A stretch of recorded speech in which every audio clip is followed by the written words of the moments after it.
Hello everyone, welcome to Uttarakhand next exam. आज की यह वीडियो उत्तराखंड के सभी आगामी एग्जाम्स के लिए महत्वपूर्ण साबित होने वाली है। इसकी पीडीएफ के लिए टेलीग्राम लिंक ज्वाइन करें। आज का पहला क्वेश्चन देखने से पहले आपके पास जो एक क्वेश्चन था कि पहाड़ी हिंदी जो है वो किस अपभ्रंश के अंतर्गत आएगी, तो हमारे पास एक ऑप्शन दिया था वहाँ पे कि खस अपभ्रंश आती, तो खस अपभ्रंश के अंतर्गत ही है। लेकिन जो ये खस अपभ्रंश है ये आपका सौरसेनी अपभ्रंश का ही पार्ट है। इसलिए अगर आपको दिया हुआ है पेपर में खस अपभ्रंश सौरसेनी अपभ्रंश, तो आप खस अपभ्रंश की तरफ इसको टिक करोगे। अगर यहाँ पे खस अपभ्रंश नहीं दिया हुआ है तो आप सौरसेनी अपभ्रंश को टिक करोगे। तो चलिए देखते हैं आज का पहला क्वेश्चन। निम्नलिखित में से सही युग्म छांटिए। पहला है अंत्यस्थ व्यंजन ल, ऊष्म व्यंजन च, आगत व्यंजन ट और संयुक्त व्यंजन क। तो इसका सही आंसर हो जाएगा हमारे पास पहला आंसर अंतस्थ व्यंजन ल। जो अंतस्थ व्यंजन होते हैं हमारे पास वो 4 होते हैं। एक है य, एक है र, एक है ल और एक है व। ये 4 हमारे पास आते हैं अंतस्थ व्यंजन जब हमने वर्णमाला को पढ़ा था। इसके बाद जो ऊष्म व्यंजन होते हैं, ऊष्म व्यंजन भी हमारे पास 4 होते हैं।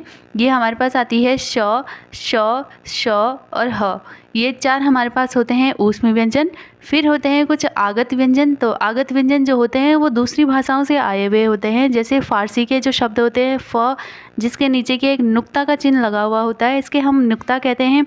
इसी तरीके से ज के नीचे भी नुक्ता लगा हुआ होता है। इस तरीके के जो शब्द होते हैं उनको हम आगत व्यंजन कहते हैं। और फोर्थ है संयुक्त व्यंजन। तो संयुक्त व्यंजन हमने इससे पहले भी देखा था, जो एक से ज़्यादा व्यंजनों से मिलके बने हुए होते हैं उनको संयुक्त व्यंजन कहते हैं। जैसे कि आपके पास अक्ष, त्र, ज्ञ और स्र। तो आपको एक एक करके ये भी देखना है कि जो अक्ष है किन किन व्यंजनों से मिलके बना है, स्र, त्र, ज्ञ इन किन किन व्यंजनों से मिलके बने हैं ये भी देखना है। तो चलिए देखते हैं दूसरा क्वेश्चन। दूसरा क्वेश्चन है हमारे पास निम्नलिखित में से अशुद्ध वर्तनी का शब्द छांटिए। इनमें से कौन सा शब्द ऐसा है जिसकी वर्तनी अशुद्ध है। पहला है हमारे पास अंत्याक्षरी, दूसरा है निरन, तीसरा है परिणति और चौथा है अनुदित। तो इन चारों में से जिसकी जो वर्तनी गलत है वो है यहाँ पे परिणति, क्योंकि जो अंत्याक्षरी शब्द है ये ऐसा ही लिखा जाता है अंत्याक्षरी, निरन भी इसी प्रकार से लिखा जाता है और अनुदित भी। लेकिन जो परिणति है, परिणति जो शब्द है वो इस तरीके से लिखा जाता है परिणति, छोटी ती यहाँ पे आ जाती है, लेकिन यहाँ पे दी है आपको बड़ी ती। तो इस मात्राओं का बहुत ज़्यादा ध्यान देना है यहाँ पे अशुद्ध वर्तनी को देखने में। चलिए आज का तीसरा क्वेश्चन है हमारे पास नवोढ़ा में कौन सी संधि है। तो जब हम इस नवोढ़ा का संधि विच्छेद करेंगे तो हमारे पास कुछ इस तरीके से आएगा, नव प्लस ओढ़ा। तो जब हम नव प्लस ओढ़ा को देखेंगे तो ये किस प्रकार की संधि है हमारे पास यहाँ पे, दीर्घ संधि, गुण संधि, वृद्धि संधि या यण संधि। तो नवोढ़ा में हमारे पास आ जाती है सीधे सीधे गुण संधि, क्योंकि जो गुण संधि होती है उसमें ए, ओ और अर हो जाता है, ए, ओ और अर हो जाता है। यहाँ पे जो नव शब्द है ये ओ में कन्वर्ट हो जा रहा है, इसलिए ये क्या हो जाएगा आपकी गुण संधि हो जाएगी। इसमें से हमने दीर्घ संधि देखी हुई है, दीर्घ संधि में बड़ा आ, बड़ी ई और बड़ा उ हो जाता है। इसी तरीके से गुण संधि में ए, ओ और अर हो जाता है। वृद्धि संधि में आपका आई और औ हो जाता है, मतलब 2 मात्राओं की वृद्धि हो जाती है इसमें। और यण संधि तो हमें पता ही है, य, र, व। नेक्स्ट क्वेश्चन है प्रत्युन्मत्ति शब्द में कौन सा उपसर्ग है। पहला है प्र, दूसरा है प्रति, तीसरा है प्रत्यु और चौथा है इनमें से कोई नहीं। तो इसका जो सही आंसर हमारे पास आ जाएगा वो है प्रति। तो इस शब्द में प्रति उपसर्ग लगा हुआ है। जब हम इसका संधि विच्छेद करते हैं तो ये आ जाता है प्रति प्लस उत्पन्न, उत्पन्न प्लस मति। तो इन 3 शब्दों से मिलके बना हुआ है हमारे पास ये प्रति प्लस उत्पन्न प्लस मति प्रत्युन्मत्ति। जो शब्द है 3 से बना है, तो इसमें जो पहले लगते हैं उनको बोलते हैं उपसर्ग। तो ये जो है ये उपसर्ग लगा हुआ है इसमें, प्रति उपसर्ग। नेक्स्ट क्वेश्चन है कि वारिस किस भाषा का शब्द है, अरबी, फारसी, पुर्तगाली या तुर्की। तो वारिस जो शब्द है ये अरबी भाषा का शब्द है। नेक्स्ट क्वेश्चन है व्युत्पत्ति के आधार पर संज्ञा के कितने भेद होते हैं। पहला है 5, दूसरा है 3, तीसरा है 4, चौथा है 6। तो व्युत्पत्ति के आधार पे हमारे पास संज्ञा के 3 भेद होते हैं। एक होती है रूढ़ संज्ञा, दूसरी होती है यौगिक संज्ञा और तीसरी होती है हमारे पास योग रूढ़ संज्ञा। तो योग रूढ़ संज्ञा, पहली है रूढ़, दूसरा यौगिक और तीसरी योग रूढ़ संज्ञा। नेक्स्ट क्वेश्चन है कि मैं खाना खा रहा हूँ में प्रयुक्त सर्वनाम है। तो इसमें बताना है कि सर्वनाम का कौन सा भेद है इसमें। पहला है उत्तम पुरुष सर्वनाम, दूसरा है अन्य पुरुष, तीसरा है यहाँ पे मध्यम पुरुष और चौथा है संबंधवाचक सर्वनाम। तो जो ये मैं शब्द है ये आ जाएगा आपका उत्तम पुरुष में। पहले तो जानते हैं कि सर्वनाम क्या होते हैं। तो ये सर्वनाम जो होते हैं जो संज्ञा के बदले बोले जाते हैं शब्द, जैसे राम खाना खाता है, राम पानी पीता है, राम वहाँ गया, राम ये किया। तो राम की जगह जब हम वह, मैं, यह इस तरीके के शब्दों का प्रयोग करते हैं उनको हम सर्वनाम कहते हैं। यहाँ पे जो सर्वनाम है, सर्वनाम के 6 भेद होते हैं। पहला है पुरुषवाचक, दूसरा है संबंधवाचक, तीसरा है निश्चितवाचक, चौथा है अनिश्चितवाचक, पांचवा है प्रश्नवाचक और छठवां है निजवाचक। तो इनमें से जो पुरुषवाचक सर्वनाम है इसके भी 3 भेद होते हैं। पुरुषवाचक सर्वनाम में उत्तम पुरुष, मध्यम पुरुष और अन्य पुरुष, ये तीनों आ जाते हैं। तो जो उत्तम पुरुष सर्वनाम है उसका भेद आ जाता है मैं। नेक्स्ट क्वेश्चन है हमारे पास, निम्नलिखित में से अग्नि का पर्यायवाची नहीं है। यहाँ पे हमको बताना है जो अग्नि शब्द का पर्यायवाची नहीं है। पहला है वैश्वानर, दूसरा है कृषाणु, तीसरा है धूमकेतु, चौथा है यातुधान। तो इन चारों में से इसका आंसर आ जाएगा यातुधान, क्योंकि जो यातुधान है ये होता है असुर का पर्यायवाची। तो देख लेते हैं कुछ अग्नि के और भी पर्यायवाची। पहला तो वैश्वानर, दूसरा कृषाणु, तीसरा है यहाँ पे धूम्रकेतु। और भी होते हैं जैसे कि अनल, दहन, वहनी, पावक, जातदेव, आग, ये सब सारे हमारे पास आ जाते हैं अग्नि के पर्यायवाची।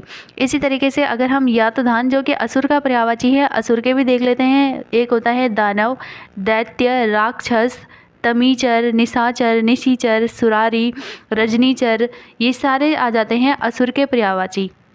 नेक्स्ट क्वेश्चन है हमारे पास, अथ का विलोम शब्द है।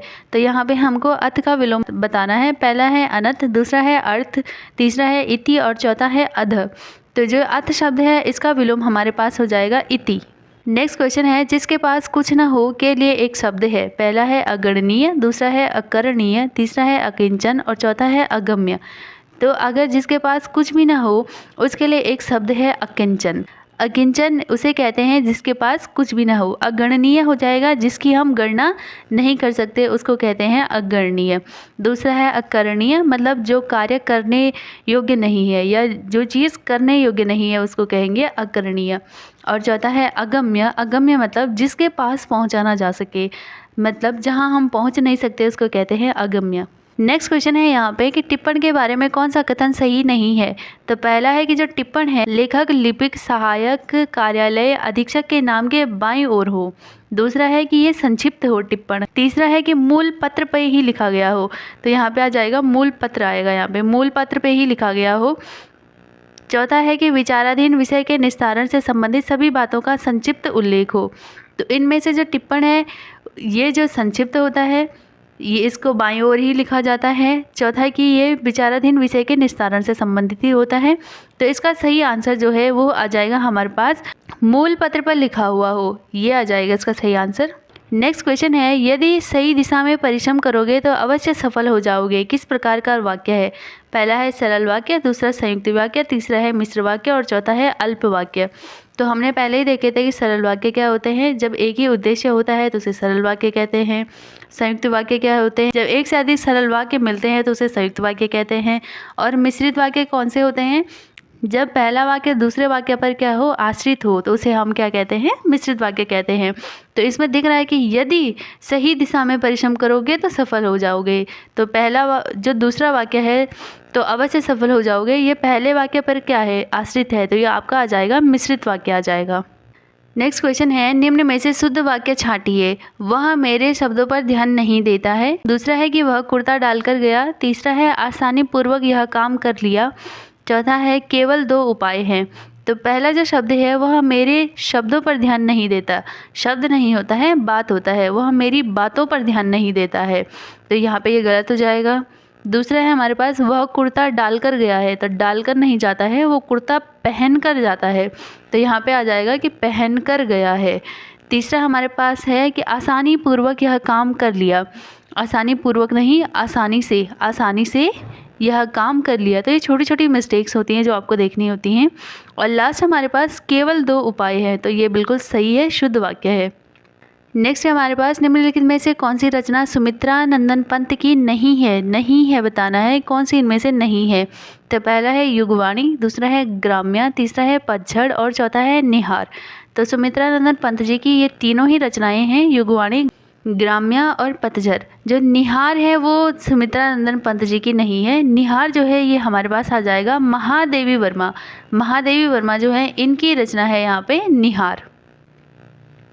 नेक्स्ट क्वेश्चन है खाणो हुन्ने गेठी कमल लागी पेटी, कहावत का क्या अर्थ है? तो कुमाऊनी एक कहावत है जिसमें कह रहा है कि खाणों को नहीं है गेठी, मतलब गढ़वाली में भी बोलते हैं इसको कि खाणों को नहीं गेठी और कमल लागी पेटी।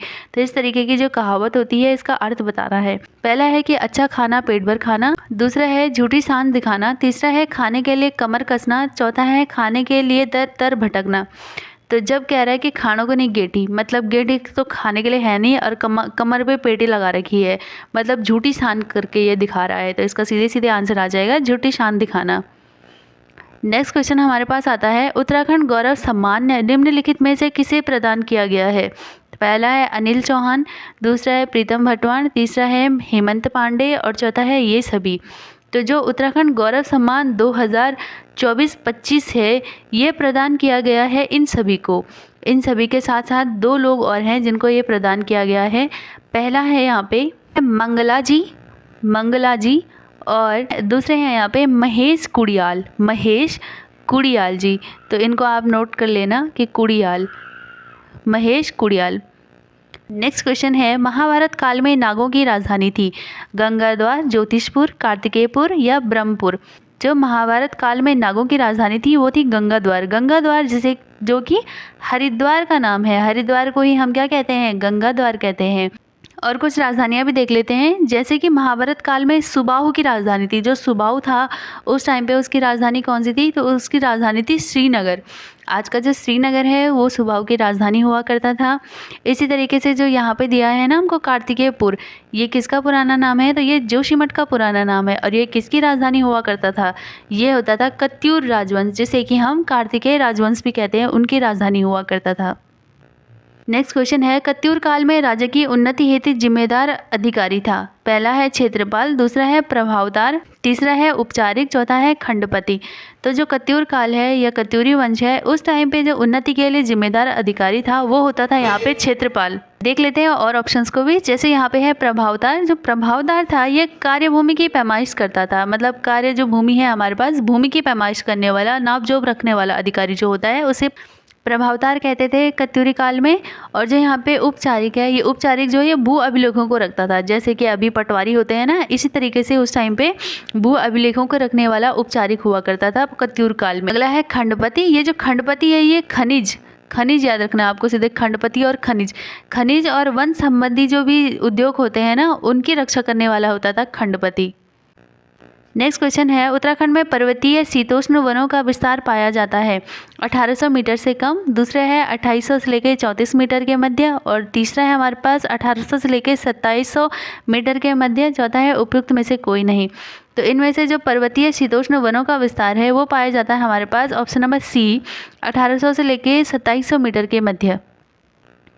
नेक्स्ट क्वेश्चन है निम्नलिखित में से कौन सा युग्म सुमेलित नहीं है बताना है यहाँ पे आपको। पहला है इसमें छिब्रो जल विद्युत परियोजना जो कि टोंस नदी पर है, दूसरा है मनेरी भाली जल विद्युत परियोजना भागीरथी नदी पर, तीसरा है ब्यासी जल विद्युत परियोजना पिंडर नदी पर और चौथा है लखवाड़ जल विद्युत परियोजना यमुना नदी पर। तो इसका सही आंसर हमारे पास आ जाएगा, जो छिब्रो जल विद्युत परियोजना है वो टोंस नदी पर ही बनी हुई है। मनेरी भाली विद्युत परियोजना ये भी भागीरथी नदी पर बनी है, लेकिन जो ब्यासी जल विद्युत परियोजना है ये पिंडर नदी पर नहीं है, यह आ जाती है हमारी यमुना नदी पर बनी हुई है ब्यासी जल विद्युत परियोजना। और चौथा है लखवाड़ जल विद्युत परियोजना, ये तो आ जाएगी यमुना नदी पे ही। नेक्स्ट क्वेश्चन है यहाँ पे लातधुरा, टोपीधुरा, मार्चियोक, बाराहोती दर्रे निम्न में से किनके बीच स्थित हैं? पहला ऑप्शन है चमोली और पिथौरागढ़, दूसरा है बागेश्वर और चमोली, तीसरा है उत्तरकाशी और हिमाचल, चौथा है चमोली और उत्तरकाशी। तो इसका सही आंसर आ जाएगा हमारे पास चमोली और पिथौरागढ़। चमोली और पिथौरागढ़ के बीच में लातधुरा, टोपीधुरा, मार्चियोक या बाराहोती दर्रे स्थित होते हैं। डायरेक्ट भी क्वेश्चन पूछा जा सकता है कि लातधुरा दर्रा किसके बीच है या बाराहोती दर्रे किसके बीच है, तो आप बताओगे चमोली और पिथौरागढ़ के। नेक्स्ट क्वेश्चन है हमारे पास वाडिया संस्थान के ताज़ा अध्ययनों के अनुसार राज्य में भूकंप की दृष्टि से सर्वाधिक संवेदनशील जिले हैं? पहला है टिहरी और चमोली, दूसरा है उत्तरकाशी चमोली, तीसरा है रुद्रप्रयाग चमोली, चौथा है चमोली और पिथौरागढ़। तो इसका सही आंसर हमारे पास आएगा चमोली और पिथौरागढ़। नेक्स्ट क्वेश्चन है 13 जनवरी 2022 को जारी 17वीं वन रिपोर्ट के अनुसार राज्य में केवल वन विभागाधीन वनाच्छादन है। मतलब जो वन विभाग के अंतर्गत कितना वन आच्छादन है, मतलब कितना वन का क्षेत्र हमारे पास पाया जाता है। पहला ऑप्शन है 45.44% या 44.45% या 46.04% या 48.20%। तो इसमें से जो आंसर है हमारे पास वो आ जाएगा सीधे सीधे पहला 45.44%। नेक्स्ट क्वेश्चन है कुटकी, कलिहारी, लैवेंडर और चिरैता ये क्या हैं? तो ये किसके प्रकार हैं? राज्य में आभूषण के प्रकार हैं, ये जड़ी बूटी के प्रकार हैं, या उत्तराखंड के लोक नृत्य हैं, या राज्य की पहाड़ियाँ हैं। तो इसका सही सीधे सीधे आंसर आ जाएगा लैवेंडर। हमने सुना है लैवेंडर के पौधे होते हैं, जड़ी बूटियाँ होती हैं। कलिहारी सुना है, चिरैते के जो पौधे होते हैं ये सब हमारे पास जड़ी बूटियाँ होती हैं, औषधीय पौधे हमारे पास आ जाते हैं। नेक्स्ट क्वेश्चन है गोविंद बल्लभ पंत उच्च स्थलीय प्राणी उद्यान किस जिले में स्थित है? पहला है टिहरी, दूसरा उत्तरकाशी, तीसरा नैनीताल और चमोली। तो ये जो गोविंद बल्लभ पंत उच्च स्थलीय प्राणी उद्यान है ये राज्य का पहला उच्च स्थलीय प्राणी उद्यान है और ये आपके नैनीताल में स्थित है। नेक्स्ट क्वेश्चन है दिए गए विकल्पों में से वह सही विकल्प चुनिए जो श्रृंखला को पूरा करे। पहला दिया है 3, फिर दिया है 5, फिर 9, 17 और 33। तो देख लेते हैं 3 और 5 के बीच में कितने का गैप आ रहा है। 3 और 5 के बीच में हमारे पास आता है 2 का गैप, फिर 5 और 9 के बीच में आता है 4 का गैप, 9 और 17 के बीच में आ जाता है यहाँ पे 8 का गैप, और 17 और 33 के बीच में आ जाता है 16 का गैप। तो कुछ हमको मल्टीप्लाई होता हुआ दिखाई दे रहा है यहाँ पे, है ना, जैसे कि 2 × 2, फिर हो रहा है 4 × 2, फिर हो रहा है 8 × 2। तो इसी तरीके से हम कर लेते हैं 16 × 2। तो 16 को जब हम 2 से मल्टीप्लाई करेंगे तो हमारे पास आ जाएगा 32, और जब हम 33 में 32 को प्लस करेंगे तो हमारे पास कितना आ जाएगा, 3 2 5 और 3 3 6। तो हमारे पास सीधे सीधे 65 इसका आंसर आ जाएगा। नेक्स्ट जो है 65 हो जाएगा। नेक्स्ट क्वेश्चन है रमेश ने पूर्व दिशा की ओर चलना प्रारंभ किया। 2 किलोमीटर चलने के बाद वह दक्षिण दिशा में मुड़कर 5 किलोमीटर चला। पुनः वह पूर्व दिशा में मुड़कर 1 किलोमीटर चला। अंत में वह उत्तर दिशा में मुड़कर 9 किलोमीटर चला। अपने प्रारंभिक बिंदु से वह कितनी दूरी पर स्थित है? आप भी करते रहिए इसको साथ साथ। तो पहला बोल रहा है कि पहले तो हमको पता है कि ये दिशाएँ हैं, ये है उत्तर, ये है दक्षिण, ये है पूर्व और ये है आपका पश्चिम। तो ये कह रहा है कि सीधे सीधे पहले उसने पूर्व दिशा की ओर चलना, तो सीधे सीधे इसने सबसे पहले पूर्व दिशा की ओर चलना प्रारंभ किया और पूर्व दिशा की ओर कितना चला, ये 2 किलोमीटर चला। तो 2 किलोमीटर चलने के बाद वह दक्षिण दिशा की ओर चलने लगा। दक्षिण दिशा की ओर जब चला तो ये चला 5 किलोमीटर यहाँ पे। पुनः वह क्या हो गया, पूर्व की ओर मुड़ा और 1 किलोमीटर चला। तो यहाँ पे ये 1 किलोमीटर चला। फिर उत्तर दिशा की ओर 9 किलोमीटर चला, तो ये ऊपर की तरफ आया और 9 किलोमीटर यहाँ पे चला। तो जब कह रहा है कि ये इसकी प्रारंभिक स्थिति, तो प्रारंभिक स्थिति ये है और यहाँ से लेके यहाँ तक की हमको सीधे सीधे डिस्टेंस बतानी है, ये वाली डिस्टेंस हमको बतानी है। तो इसमें अगर 5 किलोमीटर ये नीचे आया था तो 5 किलोमीटर तो यहाँ तक हो जाएगा इसका, तो ये 5 किलोमीटर है। अब यहाँ पे 1 किलोमीटर ये है तो 1 किलोमीटर यहाँ पे आ जाएगा। तो ये टोटल कितना हो जाएगा, ये वाली जो लाइन है ये टोटल हमारे पास हो जाएगी 3 किलोमीटर। और जो इतना है नीचे 5 किलोमीटर था तो पूरा 9 किलोमीटर गया, तो ऊपर बच गया हमारे पास 4 किलोमीटर। तो 3 + 4 हो जाएगा। तो ये यहाँ पे बन रहा है समकोण त्रिभुज और ये इसको हम x लिख लेंगे। तो सीधे सीधे हमारे पास क्या आ जाएगा, x² + 3 का स्क्वायर + 4 का स्क्वायर। तो जब हमारे पास आ जाएगा यहाँ पे 3 का स्क्वायर हमारे पास होता है 9 और 4 का स्क्वायर आ जाता है 16। तो सीधे सीधे आ जाएगा 25 और x का स्क्वायर था तो x = आ जाएगा √25। तो √25 किसका होता है, 5 किलोमीटर का होता है। तो सीधे सीधे हमारे पास आंसर आ जाएगा 5 किलोमीटर। नेक्स्ट क्वेश्चन है A R का भाई है, C B की माता है, M C की बहन है। तो जो M का B से क्या संबंध है? तो सबसे पहले देख लेते हैं कि A जो है R का क्या है, भाई है, तो ये है इसका भाई। दूसरा दिया है कि C जो है B की माता है, तो C B की माता है, तो B नीचे आ जाएगा, ये क्या आ जाएगी यहाँ पे माता आ जाएगी। M जो है वो C की बहन है, तो यहाँ पे M इसको मिटा देते हैं, सीधे से लिख देते हैं C, यहाँ पे B, यहाँ पे आ जाएगा M। M जो है C की बहन है, यहाँ पे बहन है। तो सीधे सीधे पूछ रहा है जो M है, M का B के साथ क्या संबंध है? तो जब C की बहन है और B है तो इसके साथ सीधे सीधे इसकी मौसी हो जाएगी ये। तो सीधे सीधे मौसी किस में है, तो मौसी ये वाला आंसर आ जाएगा इसका। नेक्स्ट क्वेश्चन है हमारे पास, दिए गए चित्र में कितने त्रिभुज हैं? तो त्रिभुज की गिनती करनी है हमको। जब भी इस प्रकार का क्वेश्चन आपके पास आएगा तो आपको सीधे सीधे साइड में काउंट करने हैं, जैसे कि कितने इसमें बॉक्स बने हुए हैं। तो पहला है ये 1 2 3 और 4, सीधे सीधे हमारे पास 4 खाने बने हुए हैं। तो हम लिख लेंगे 1 2 3 और 4, इस तरीके से लिख लेंगे। एक के आगे सीधे 1 लिखेंगे, 1 को हम जो है 2 से प्लस कर लेंगे तो कितना आ जाएगा? 3 आ जाएगा। 3 को 3 से प्लस कर लेंगे तो कितना आ जाएगा? 6 आ जाएगा। 6 को 4 से प्लस कर लेंगे तो कितना आ जाएगा? 10 आ जाएगा। अब टोटल कितना आया ये? 10 और 6 16, 16 और 3 19, 19 और 1 20। तो ये आ जाएगा सीधे सीधे हमारे पास 20, प्लस इसको हम करेंगे कट, दूसरे को करेंगे सही, इसको करेंगे कट और इसको करेंगे सही। अब जिनको सही किया है उनको भी हमको प्लस करना है। तो 6 + 1 हमारे पास आ जाएगा 7। तो 27 जो है इसमें त्रिभुज आ जाएंगे। तो सीधे सीधे इसका आंसर आ जाएगा हमारे पास 27। नेक्स्ट और लास्ट क्वेश्चन है कि नीचे दिए गए प्रश्न के लिए पहले पासों के फलकों को समझिए और फिर प्रश्न का उत्तर दीजिए। फिर बताना है कि 6 के सामने वाले फलक पे कौन सी संख्या है। तो पहले वाले डाइस में दिया है हमको इस तरीके से, इसको सॉल्व करिए आप लोग। तो इसमें भी हमको 6 दिख रहा है, इसमें भी 6 दिख रहा है, इसमें भी 6 दिख रहा है, ठीक है। तो इसमें तो हमको 3 और 3 सेम सेम दिख रहा है, तो एक साथ नहीं हो सकते। जब भी ऐसे डाइस वाले क्वेश्चन आते हैं तो हम कोई 2 डाइस पकड़ लेते हैं जिसमें कि थोड़ी भिन्न भिन्न संख्याएं हो या एक समान हो। तो देख लेते हैं ये 5 एक जैसा है, 5 एक जैसा है, तो लिख लेते हैं यहाँ पे 5 5। अब इधर की तरफ इसको मोड़ेंगे तो पहला वाला जो ये है ये 2 और 4, इस तरीके से लिख लेंगे 2 और 4। फिर यहाँ पे 5 था तो 6 और 3, तो इसके नीचे लिख लेंगे 6 और इसके नीचे लिख लेंगे 3। तो सीधे सीधे हमको दिख रहा है कि 6 के बगल वाली कौन सी संख्या हो जाएगी? तो 6 के बगल वाली सीधे सीधे हमारे पास 2 हो जाएगी। तो 2 ऑप्शन में दिया है कहीं पे, तो 2 दिया है यहाँ पे, तो सीधे सीधे इसका आंसर आ जाएगा ए। तो आज की वीडियो में इतना ही। आपके कितने आंसर सही हुए कमेंट में लिख के ज़रूर बताइए।